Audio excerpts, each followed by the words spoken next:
Kal Kadosh, Purim Samer. Dans la Megillah de Esther que nous avons lue à Purim, nous avons un passouk qui a l'air assez anodin et qui vient a priori nous relater un dialogue qui s'est passé entre Mordechai et le serviteur de Esther qui s'appelait Hatach.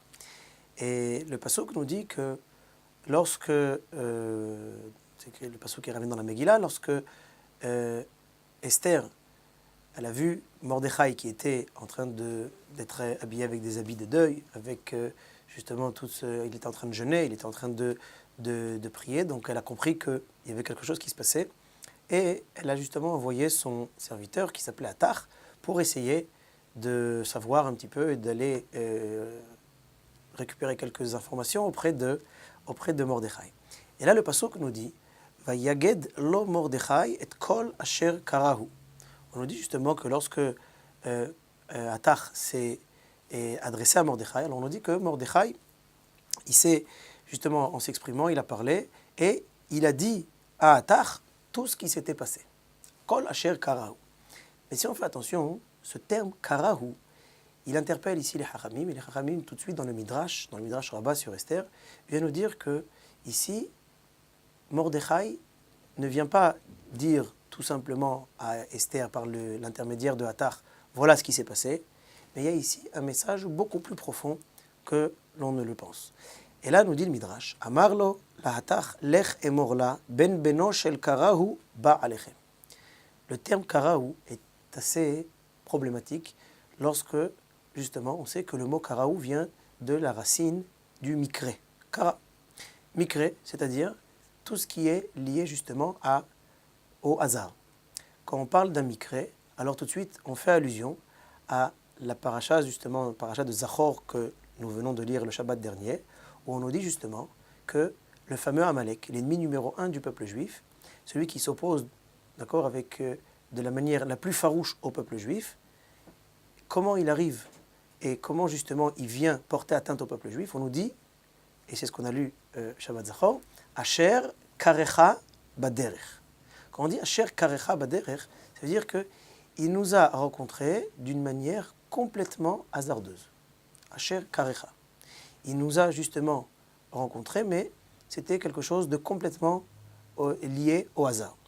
Et là, justement, Mordechai vient dire à Esther, sache que ce qui se passe, c'est la continuité du combat de Amalek, lorsque ici, on parle de Haman qui est descendant de Amalek, et qui est appelé ici Ben Beno Shel Karahu. Le fils du fils, ça veut dire le descendant, pas le petit-fils direct d'Amalek, mais c'est un descendant de celui qui est lié particulièrement au hasard, c'est-à-dire au mikré.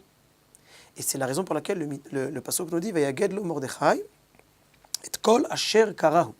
Ça veut dire ici que Mordechai vient ici dire à Esther et vient lui transmettre le message suivant. Souvent dans l'histoire du peuple juif, la chose la plus difficile à comprendre, c'est justement comment décrire, non seulement comment décrire l'histoire, mais surtout qu'est-ce qu'on peut décrypter de l'histoire.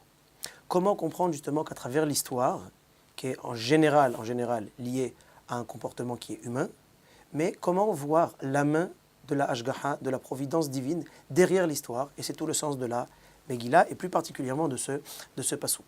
On voit justement qu'on aurait pu croire qu'effectivement il y a ici peut-être un problème d'antisémitisme, ou un problème de société, un problème entre des dirigeants et des citoyens, et sans automatiquement penser à ce fameux épisode d'Amalek. Mais là justement, Mordechai vient dire à Esther que ce qui se passe dans leur génération de Esther et de Mordechai, c'est le même problème qu'il y avait au temps de Amalek. Haman, qui n'est pas un descendant direct d'Amalek, mais qui est un descendant pas sur le plan biologique, mais sur le plan justement du comportement et de cette volonté de s'opposer farouchement au peuple juif et plus particulièrement à l'identité juive, de par ce qu'elle représente, de par ses mitzvot, de par ses fêtes, de par son comportement humain, de par sa morale. Alors là, c'est justement Mordechai qui vient expliquer à Esther en lui disant, sache que l'histoire continue. Il y a encore un Amalek, il y a encore des opposants au peuple juif, et s'il y a qui dit opposant, dit une raison à cette opposition. Et là justement on arrive à la suite du Midrash. La raison à cette opposition était déjà mentionnée par les Chachamim, lorsqu'on nous dit que Amalek est venu justement par hasard, il est venu pour se confronter au peuple juif à un endroit qui s'appelait Rephidim. Rephidim, les Chachamim nous disent que l'endroit qui s'appelait Rephidim dans le désert, vous pouvez bien penser qu'on ne parle pas dans un désert. Si un endroit est désertique, alors il n'y a pas de place à un nom lorsque un endroit est complètement désertique. Un endroit possède un nom lorsqu'il y a des habitations, un village, un endroit particulier, des maisons. Mais un endroit qui est complètement inhabité et que personne ne s'y trouve, vous pouvez comprendre que en principe, il ne devrait pas avoir de nom. Et c'est justement ce que nous dit ici le Midrash. Ce n'est pas un nom qui a été donné par des hommes, mais c'est un nom qui a été donné par Dieu. Pour nous dire ici qu'à cet endroit propre, le comportement du peuple juif était problématique du fait que Rafo yedehem minatora. Ça veut dire nous nous sommes non seulement éloignés de la Torah, éloignés d'Akadosh Baruch Hu, mais on s'est affaibli. Quand on parle ici de Rifion Yadaim, Rafoui, d'accord, avec cette racine, d'accord, où le peuple juif s'est affaibli.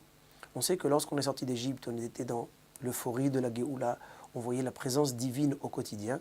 Alors, au fur et à mesure qu'on s'habitue justement à cette présence divine, le plus grand des dangers est de croire que, toutes les réalités qui étaient à l'époque complètement miraculeuses, que c'est quelque chose qui est complètement normal, que c'est une normalité.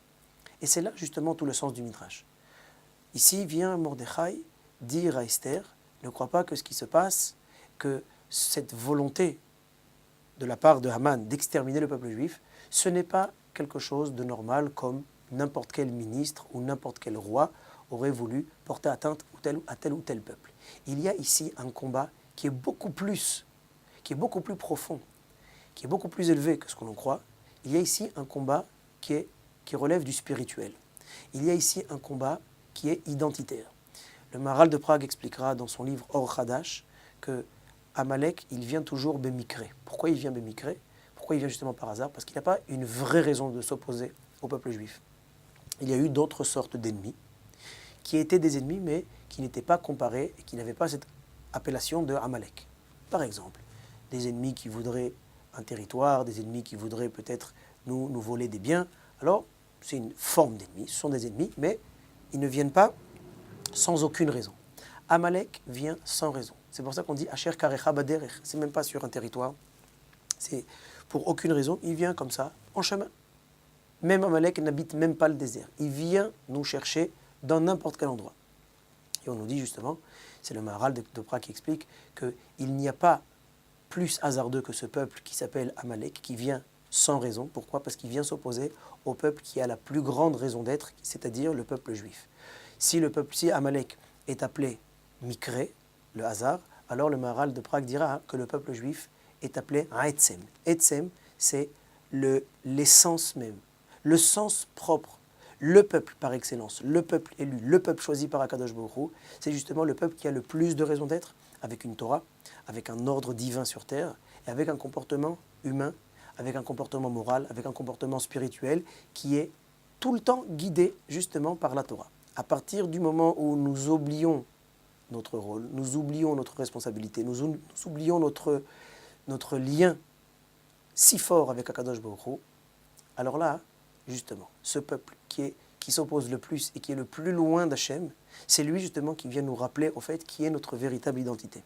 C'est la raison pour laquelle on nous dit ici Ben Beno Shel Karahu. Il y a ici une sorte de hasard, c'est la raison pour laquelle c'est lui-même, Haman, qui utilise ce pour Hu Hagoral, qui utilise justement ce sort, et toute la fête de Purim est appelée justement Purim. Pourquoi? Pour dire qu'il y a différents sorts. Certains Chachamim posent la question en se disant pourquoi on n'appelle pas la fête de Purim, pourquoi on ne l'appelle pas Pour, pourquoi l'appeler Purim? Et là les Chachamim viennent répondre, pourquoi l'appeler Purim au pluriel? Les Chachamim viennent répondre pour dire qu'il y a différentes sortes de hasard. Il y a un hasard qui est justement laissé complètement au hasard, comme s'il n'y avait aucune force, aucun Dieu, Chas v'Shalom, qui viendrait régir la réalité. Et il y a un Mikré, justement, qui vient nous dire, effectivement, il y a une main d'Akadosh Baruch Hu, qui est, bien entendu, qui vient régir et qui a le plein pouvoir sur le monde, qui dépend, bien entendu, aussi de l'influence et du comportement moral. C'est Akadosh Baruch Hu qui a décidé, il aurait pu le décider autrement. Et ce Mikré, on le retrouve dans d'autres dans d'autres circonstances. Par exemple, dans le Goral Lachem à Yom Kippour, lorsque justement on faisait ce fameux tirage au sort pour savoir quel animal allait être amené en korban, en holocauste pour Akadosh Baruch Hu, et lequel allait être jeté d'une falaise. Ou alors on le retrouve aussi lorsque l'on vient diviser la terre d'Israël aux différentes tribus, on utilise aussi un Goral. On utilise un Goral dans la Kedusha, ça c'est le peuple juif. Ça veut dire quoi? Lorsque l'homme est lié à Akadosh Baruch Hu, alors à un moment donné, c'est carrément l'homme qui demande à Akadosh Baruch Hu, Akadosh Baruch Hu, c'est toi qui vas choisir. C'est toi qui vas choisir où on va habiter, c'est toi qui vas choisir quel korban on va faire. C'est toi qui vas choisir pour nous parce que nous sommes justement en accord avec Akadosh Baruch Hu. Alors que Haman vient, il se dit comme s'il n'y avait strictement aucune force, aucune raison au monde. Tout est justement lié au Mikré et tout est justement lié à ce hasard. C'est la raison pour laquelle ici, le message particulier de la Megillah, et c'est justement dans ce passouk qu'on le voit, que Mordechai vient dire à Esther, non, tout ce qui se passe, c'est dirigé par Akadosh Baruch Hu, et c'est non seulement dirigé par Akadosh Baruch Hu, c'est directement lié à notre comportement et à notre attachement à la Torah et aux valeurs du judaïsme. Purim Sameach.